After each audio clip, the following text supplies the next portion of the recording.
Bonjour à tous.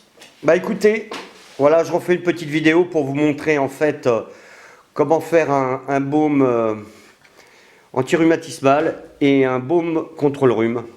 Donc ça c'est simple et je vais vous montrer les composants. Bah, il vous faut un minimum de matériel, hein, donc la petite balance électronique, évidemment les ingrédients, mais également un chauffe-biberon ou alors le bain-marie. Pour la simple et bonne raison que c'est que le beurre de karité, voilà, il est sous forme solide. Donc ça va être la base de notre préparation, mais il va falloir le faire fondre. Et y rajouter ensuite les huiles essentielles. Voilà, ça c'est le savon que j'ai fait dans la dernière vidéo. C'est le savon ayurvédique. Bah, là il est en train de sécher, hein. Là il a que quelques jours, il faut attendre un mois avant de l'utiliser. Donc pour faire ce baume, eh ben écoutez, moi j'utilise voilà, des petits contenants comme ça de 30 ml en verre ambré pour protéger de la lumière. Donc on va prendre 29,5 ml de beurre de karité. Donc c'est pas évident, on va en faire fondre à la limite un peu plus. Tout dépend de la quantité que vous voulez faire. Mais n'en faites pas des quantités extraordinaires parce que sinon on le perd. Voilà, on va utiliser plutôt des petits contenants comme ça, quitte à en refaire de temps en temps. Voilà. Donc moi j'utilise pour réaliser ce baume donc du camphre. Le camphre naturel, voilà, sous forme de cristaux comme ça. Attention au camphre, hein, il va augmenter la tension artérielle, donc ne pas utiliser au-delà de 10% pour une préparation. Vous avez du menthol, ça ce sont des cristaux de menthol, donc c'est assez puissant, hein. Donc pas chez les enfants de moins de 7 ans, les femmes enceintes, les épileptiques, hein, attention, ainsi que le camphre, hein. Donc tous les gens qui ont des problèmes d'épilepsie ne font pas ce type de préparation. Voilà, ça c'est la précaution à prendre. Voilà. Donc les huiles essentielles que je mets à raison de 10 gouttes de chaque dans les 29,5 ml, c'est le cache-pute, le clou de girofle, la cannelle de Chine, la Golterie et le romarin. Bon, le romarin, l'huile essentielle de romarin, c'est un tonique en fait, hein.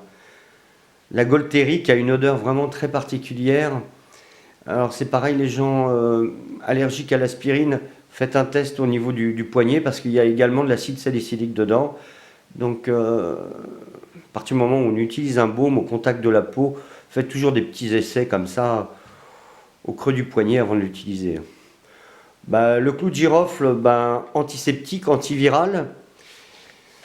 Donc là, on ne l'utilise pas pour ces raisons-là, mais il est également analgésique, c'est-à-dire qu'il va calmer la douleur, tout comme la Golterie.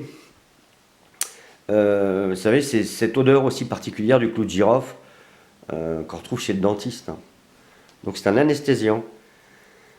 La cannelle va avoir un effet réchauffant et il va avoir un effet sur la circulation périphérique au niveau des doigts, orteils. Donc c'est une plante réchauffante, mais on utilise également son huile essentielle pour la même raison. Donc voilà, une fois que c'est fondu, bah écoutez, vous utilisez à raison de 10 gouttes ces huiles essentielles. Maintenant, si vous voulez faire un baume anti-rhume, bah écoutez, vous utilisez exactement les mêmes quantités et par contre vous allez changer, vous allez mettre autre chose comme huile essentielle, hein. Vous allez mettre également des cristaux de menthe, donc 3 grammes. Mais à la place, vous allez mettre 40 gouttes d'eucalyptus globulus et 40 gouttes de pin sylvestre. Voilà, tout simplement. Ensuite, votre préparation va durcir. Et donc, vous allez pouvoir l'utiliser et en mettre, lorsque vous avez le nez bien bouché, sur le sternum. Bon, celle-ci, c'est la préparation anti-rhumatismale. Donc avec une odeur très particulière, hein, de camphre et de Golterie principalement. Sinon, il y a également, ça ressemble presque à des gadgets, mais ce n'en est pas un.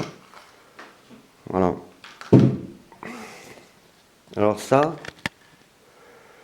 Ça coûte 2 francs 6 sous.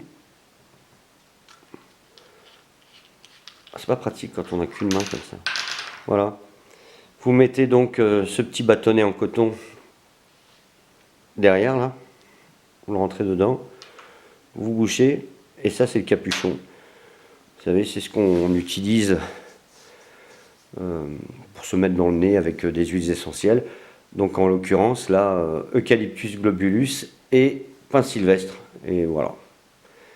Bon bah écoutez, j'espère que cette petite vidéo vous a été utile ou vous sera utile.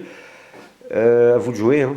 Donc si vous avez des commentaires, n'hésitez pas. Si vous avez des conseils à demander, bah écoutez, j'essaie d'y répondre. Merci à vous tous et à bientôt. Au revoir.